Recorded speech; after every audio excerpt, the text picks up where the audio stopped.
तो दोस्तों आज हम बात करने वाले हैं ज्योग्राफी के कुछ महत्वपूर्ण सवालों पे। तो शुरू करते हैं। देखिए दोस्तों, सबसे पहले लिखा हुआ है माता टिला बांध किस नदी पर है। देखिए, माता टिला बांध जो है वो किस नदी पर है। ऑप्शन है, option number A Chenab, option number B Betwa, Tapti या गोदावरी। यहाँ पर दोस्तों आंसर होगा आपका बेतवा। माता टिला बांध बेतवा नदी पर है। और ये बेतवा किसकी सहायक नदी है? ये है यमुना नदी की सहायक नदी। ठीक है। अब बात करें अगर यमुना नदी की, तो यमुना नदी की सबसे बड़ी सहायक नदी कौन सी है? चंबल। कौन सी है? चंबल नदी यमुना नदी की सबसे बड़ी सहायक नदी है।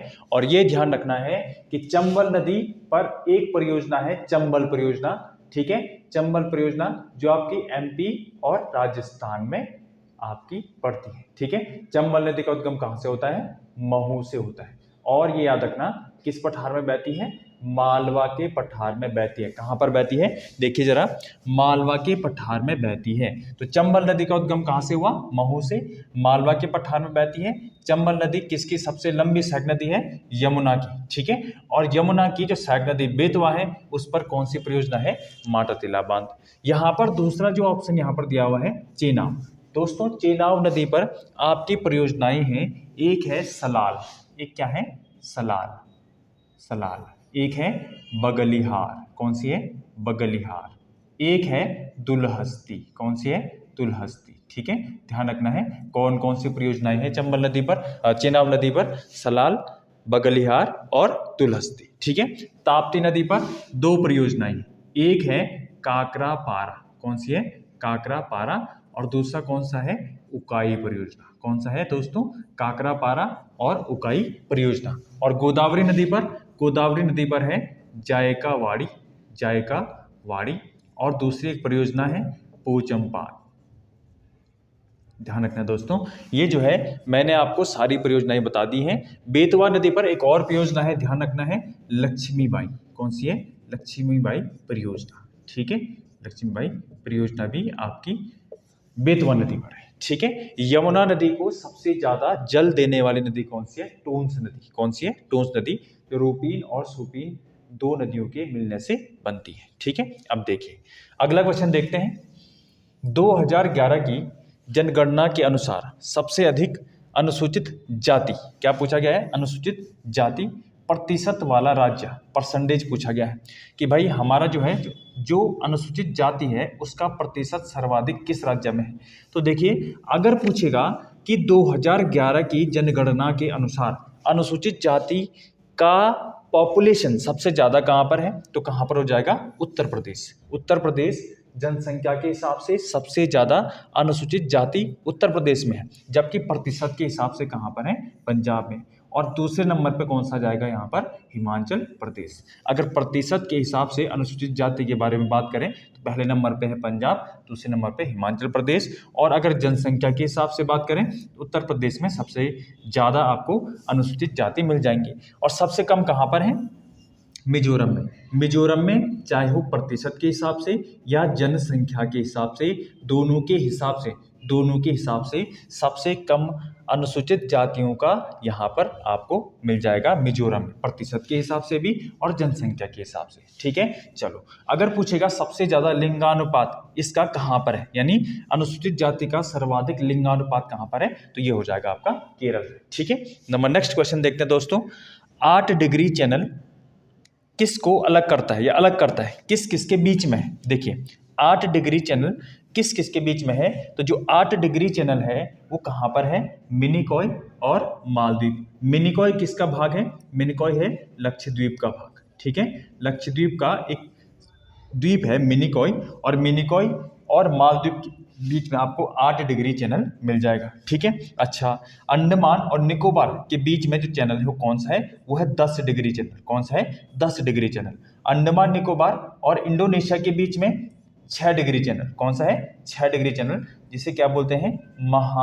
महान चैनल भी कहा जाता है, महान चैनल भी कहा जाता है। और म्यांमार और भारत के बीच में कौन सा चैनल है? ये है कोको चैनल। कौन सा है? कोको चैनल, ठीक है। कोको चैनल किसके बीच में है? म्यांमार और भारत के बीच में। आपका जो अंडमान निकोबार है उसका सबसे उत्तरी द्वीप है लैंडफॉल द्वीप। कौन सा है? लैंडफॉल द्वीप। इसको किससे अलग कर देता है? कोको द्वीप से अलग करता है कोको चैनल, ठीक है। चलो, तो यहां से आपको 8 डिग्री। अगर पूछेगा 9 डिग्री, 9 डिग्री किसके बीच में है? तो देखो 9 डिग्री जो है वो मिनिकॉय और लक्षद्वीप के उत्तरी द्वीपों के बीच में है, ठीक है। 9 डिग्री किसके बीच में है? मिनिकॉय और लक्षद्वीप के अन्य द्वीपों के बीच में, ठीक है, ध्यान रखना है। तो 8 डिग्री हो गया, 9 डिग्री हो गया, 10 डिग्री अंडमान और निकोबार के बीच में, 6 डिग्री जिसे महान चैनल कह रहे हैं वो अंडमान निकोबार और इंडोनेशिया, और कोको चैनल किसके? म्यांमार और भारत के बीच में, ठीक है। चलो, अगला क्वेश्चन हमारे पास है, निम्न में से सुमेलित नहीं है। अब ये जो क्षेत्र दिए गए हैं देखिए, कोडरमा, कोडरमा अभ्रक के लिए, कोडरमा अभ्रक के लिए, ये बिल्कुल सही है। कोडरमा झारखंड में अभ्रक के लिए, नेल्लोर ये भी अभ्रक के लिए। बात करें अभ्रक की, तो अभ्रक के उत्पादन में भारत पहले नंबर पे है, और भारत का आंध्र प्रदेश में सबसे ज्यादा अभ्रक का उत्पादन होता है। बात करें तलचर, तलचर कोयले के लिए, ये भी सही है। तलचर हो गया, कोरबा हो गया, कोरबा हो गया, ठीक है। ये किसके लिए फेमस है? कोयला, ठीक है।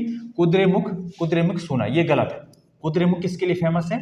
लोहा। किसके लिए फेमस है? लोहा। सोने के लिए कौन है? सोना के लिए जो है आपको पता होगा केजीएफ यानी कोलार और हट्टी क्षेत्र, कोलार और हट्टी क्षेत्र। कुद्रेमुख कहां पर है? कर्नाटका में, ठीक है। तलचर कहां पर है? तलचर है ओडिशा में, ठीक है। नेल्लोर आंध्र प्रदेश में, ठीक है। तो ये ध्यान रखना है आपको कि कोरबा और तलचर कोयले के लिए है, ठीक है। कुद्रेमुख किसके लिए? लोहे के लिए है। और कोलार किसके लिए फेमस है? सोने के लिए। नेल्लोर किसके लिए फेमस है? अभ्रक के लिए। चलो, अगला क्वेश्चन देखें, पश्चिमी घाट की सबसे ऊंची पर्वत चोटी।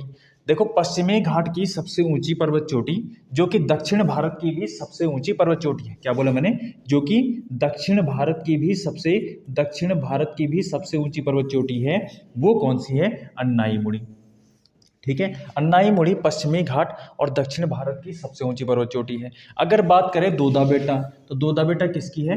नीलगिरी की। किसकी है? नीलगिरी की सबसे ऊंची पर्वत चोटी कौन सी है? दोदा बेटा, ठीक है, जो कि तमिलनाडु की भी सबसे ऊंची पर्वत चोटी है। अगर बात करें गुरु शिखर की, तो ये किसकी है? गुरु शिखर जो है वो अरावली, किसकी है? अरावली की सबसे ऊंची पर्वत चोटी है। अरावली पर्वत की सबसे ऊंची पर्वत चोटी कौन सी है? गुरु शिखर, ठीक है। और नौकरेक किसकी है? ये मेघालय की पठार की, यानी गारो, खासी और जयंतिया की सबसे ऊंची पर्वत चोटी कौन सी है? नौकरेक है, ठीक है, ध्यान रखना है। अगर पूछेगा भारत की सबसे ऊंची पर्वत चोटी कौन सी है, तो भारत की सबसे ऊंची पर्वत चोटी है K2 यानी गॉडविन ऑस्टिन 8611, ठीक है। अगर पूछेगा हिमालय में भारत की सबसे ऊंची पर्वत चोटी, तो हिमालय में भारत की सबसे ऊंची पर्वत चोटी कौन सी है? ये आपको ध्यान रखना है। ये आपकी जो है सिक्किम में, कौन सी है? सिक्किम में। सिक्किम में कौन सी पड़ती है आपकी? कंचनजंगा, कंचनजंगा, ठीक है, कंचनजंगा। ये जो है भारत में हिमालय की सबसे ऊंची पर्वत चोटी है। और पूर्ण स्थित भारत में हिमालय की सबसे ऊंची पर्वत चोटी है नंदा देवी। कौन सी है? नंदा देवी, ठीक है। तो इस प्रकार से मैंने आपको बताया कि आपके ये जो छोटे छोटे प्रश्न है अक्सर एग्जाम में पूछे जाते हैं। अगर आपको लगता है ये वीडियो आपके लिए इंपॉर्टेंट है तो प्लीज़ सब्सक्राइब करें, लाइक करें। धन्यवाद।